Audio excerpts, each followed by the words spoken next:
the first question, maybe you can introduce yourself for the audience. What's your name, where you're from, and what are you doing? Yes, my name is Babić. I'm a boxer and I'm a dreamer, you know. They say I'm a boxer, but more of a dreamer. So boxing is everything I do, everything I know how to do, and everything I ever did. So Yeah. I'm trying to get back on track. Yes. So when you say you're a dreamer, what exactly does that mean? What are your dreams? My dream is to be a boxer, you know, that is like in general, but boxing is a very tough sport. It's many ups and many downs, and you have to be a dreamer. Yeah. You have to believe in something that nobody sees.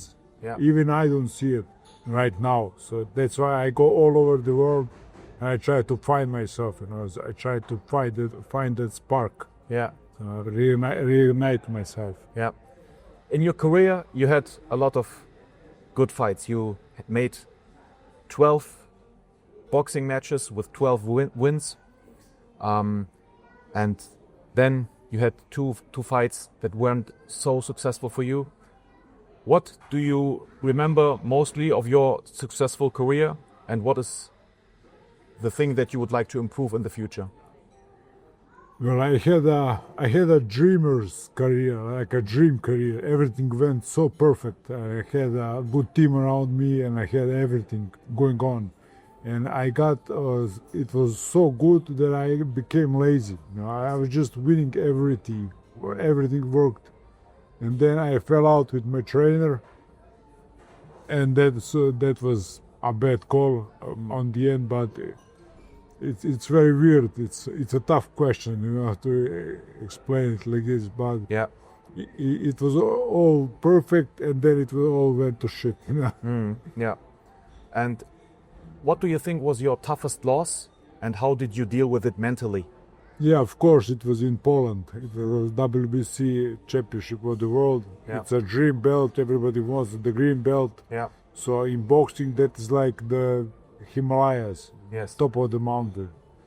And I was good right up till that day. And on that day, something happened. I wasn't there. I didn't even came into the gym, into the hall, you know, and I just lost. And that was the worst pain, the worst everything. There was the pressure in my life. Everything went bad. So, Yeah. and it took me like a year to get back from that. I understand. And yeah, many fans know you as Dylan White's sparring partner. What was that experience for you? I sparred many great fighters, you know, Tyson Fury, Dillian White, Lorenz Okolie, Ejit Kabayel, Artur Beterbiev. I sparred everybody. Wow. And it was good. With Dillian White, I made a friendship, you know, like bigger than boxing. He's the one who brought me into the boxing, because I was just an amateur when I sparred Dillian White. So he brought me into the boxing, brought me into the big lights, the big spotlight. And it was very hard to keep the spotlight going on. Yeah. I managed to do that for 6 years. And then I fell, and now I'm on my deck. Yeah, I see.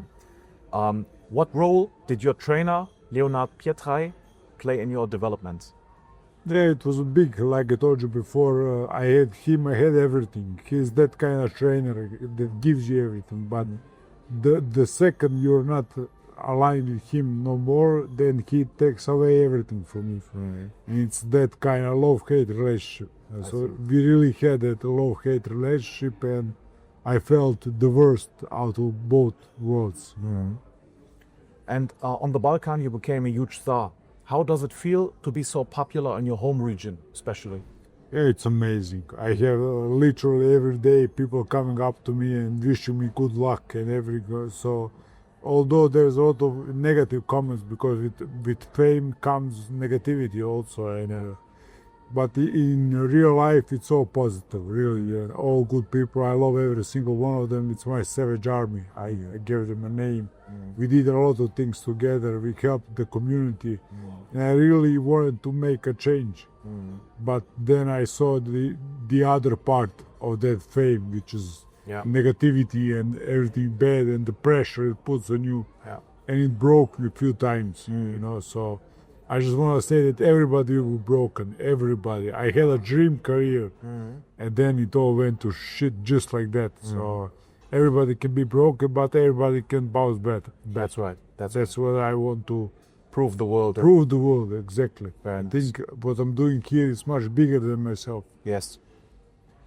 You're planning a comeback with coach Georg Bramovski. Why did you choose him? Well, I didn't really choose him. Almin Kuch invited me here, and I felt something. And I said, let's have a go. Right now, when talking to you, I'm still not in right mental state to spar on anything. So I came here like on my head, like I just went head first into the fire. Yeah. So I really don't know how this is gonna pan out. I just arrived today, Yes. and I have no idea how this is going to pan out. We can be world champions Yes. very soon, or it can be nothing. I So it's understand. 50-50. Yeah. And what are your personal goals for the next 12 months in the future? What do you think you can accomplish or want to accomplish? I want to become the world champion. Nothing less. That will because I have a big name in boxing, and the fights are lined up. They're waiting for me, just for me to tell them I'm ready. But I can't tell them because last year it was a horror year. You know, I got my baby. I had a baby that was beautiful. Yeah, but on the other side, thank you. But on the other side, it was pure hell. You know, it's pure hell. Yeah. And I'm that kind of guy. I'm a dreamer, and I can't live without boxing. You know, so when boxing doesn't work, nothing works for me. So I'm not really a normal individual, functional. You know how Tyson said, I'm a dysfunctional motherfucker. Yeah. I felt that because I think you're a special person that can only live with boxing, right? I can't. I'm a dysfunctional motherfucker. They like keep telling to my wife. Yeah. I am like that. I can't do normal stuff like everyday people. I would like it, but I can't. I just can't. Yes. Many fans are talking about a possible fight against Senat Gashi. How realistic is that? Well, listen, like I said on the first question, everything is still in the making. Yeah, I can't comment on that because I heard about him. I was supposed to fight him even in my 6th or 7th bout. And that was the right state of mind. But right now, I'm not in the right state of mind, so I can't comment because I can't even think about a fight right now. I understand. I'm just on my way back. I can be back tomorrow, literally. But today I'm not. Are you planning to change your weight or fighting style for this new chapter? Well, I'm planning on stuck in bridgerweight. That is like my perfect weight is about 100 kilos, 98. Yeah. So I don't want to go up, I don't want to go down. So I think I'm going to stick to bridgerweight right now. I see. And how do you handle pressure when all eyes are on you right now? That's interesting question because I handled that very good for the 4 years. Perfect. It didn't touch me. And then when it just kind of, you get, Collapsed, you kind of blow, and then you just snap.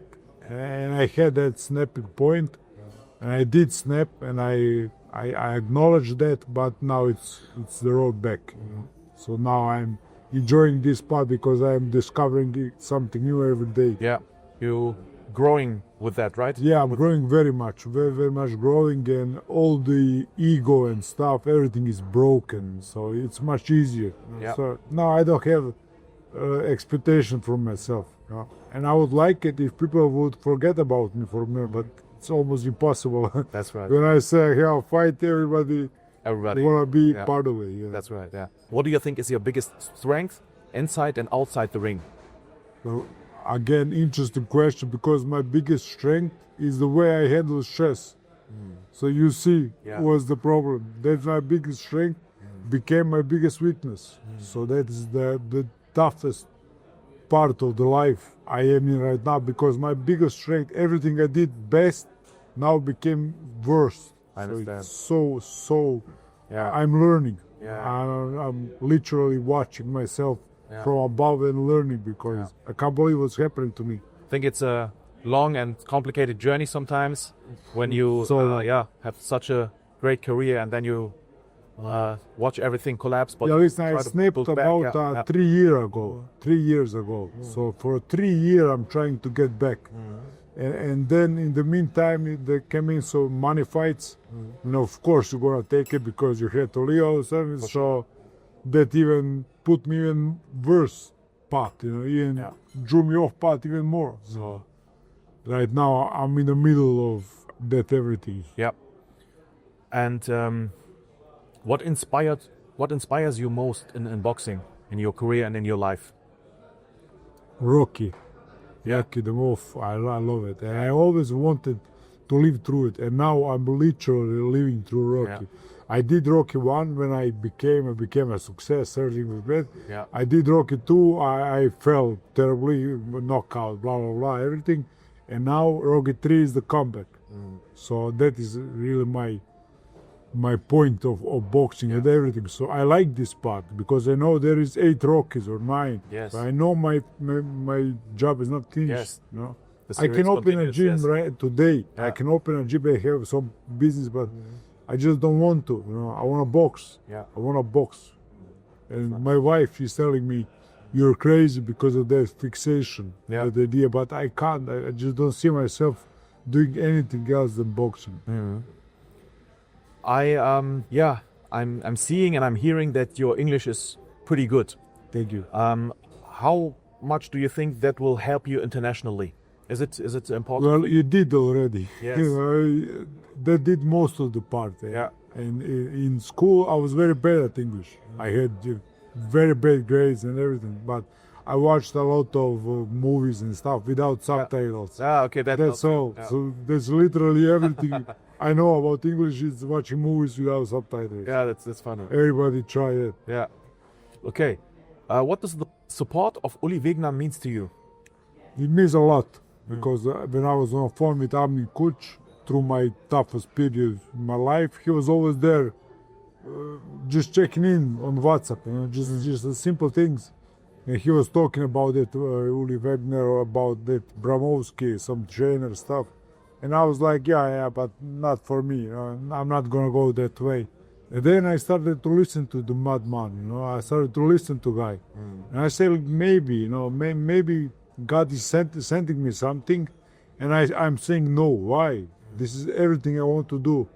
And one day I just said, that's it. That's it. I was drunk that day. It was the lowest point of my because I don't drink. Yeah, I see. It was the lowest point of my life, and Okay, wow. I just said, let's go. I'm gonna try it. I'm gonna roll the dice once again because I rolled the dice for at least 10 times. It always went good. So let me see. Yeah.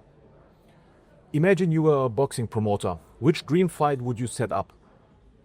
For you and maybe for somebody else.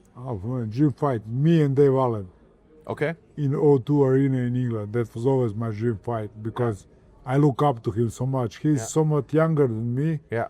And he looks up to me and I look up to him. I think he did amazing things. Great. Now the comeback he's made me believe in myself, in Yes. my comeback, because it's the only Made you thing strong, I right? can say. That's it. This is what I want. And he beat Fisher. So imagine how the fate is planned out. That is crazy, yeah. What is the craziest moment you've had in your career so far? Craziest moment, when I beat Chandel Winters, for sure, my third fight. So nobody knew me, the whole world, nobody knew who I was. Yeah. And then I went on to Eddie Hearn's garden in the kids' home. It was a coronavirus time. And I fought against Chandel Winters. Yeah. He was 13-3, 13 knockouts, something like that. It was much, much better than me in portfolio, And I knocked him out in 2 rounds. It was crazy. Everything opened up. My Instagram went from 600 to 30,000 to one night. That is crazy, yeah. Well, without paying Yeah. anybody. It's crazy. Yeah. And Joseph Parker sent me a message, video message. Okay. I only knew him through the television. Yeah. Now he's my friend. Yeah. What message do you want to send to the younger fighters looking up to you? I want to send a message that it's very tough. It's very hard. It's unforgiving. It's the worst job you can ask, but it's the best. So The worst that's and the best at the same time. worst, Yeah. but it's the best, and it's worth it. You know, everything I did, every single injury, every single operation, everything came out perfect for me because Yeah. I live after boxing for 7 years. It's a beautiful life, you know. Yeah. But it's really tough. I don't wanna sugarcoat it and tell them it's easy. It's not. It's really right. tough. It's gonna take everything you have to give. And watch Rocky 1. It's all true. Yeah. It's amazing, but all is true. Yeah. Rocky 1, Rocky 2, Rocky 3. It's all true. Yeah. I have two more questions for you. If you weren't a boxer, what would you be today? Again, I'm gonna use Mike Tyson. I would be a criminal. That was the way I was going to. Yeah. Because I went into boxing for a reason to learn how to fight on the streets. Yeah. So that was the sole reason I went into boxing. And then I started learning about Joe Frazier, about all those great fighters, Muhammad Ali, of course, everybody. Yeah. And that's what made me fall in love. But my first goal was to learn how to fight, so I can fight in the streets. Yeah.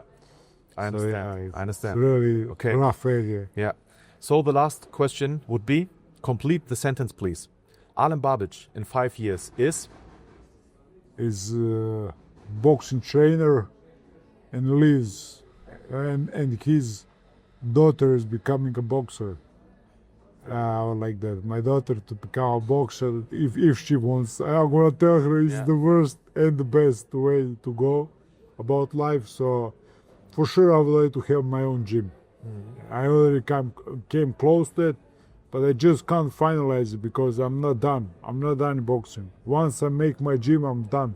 I'm just gonna go into the sunset. You know, I'm gonna have my gym, and I'm gonna work there every day. Yeah. I'm not gonna be able to train. I'm not gonna be able to roam around the world searching for everything. So I still think I'm not done in this sport. Alen, thank you very much for this interview. I wish you nothing but the best in the future, and I'm excited to, see your career Thank you. taking it to the top. Thank you. Thank you.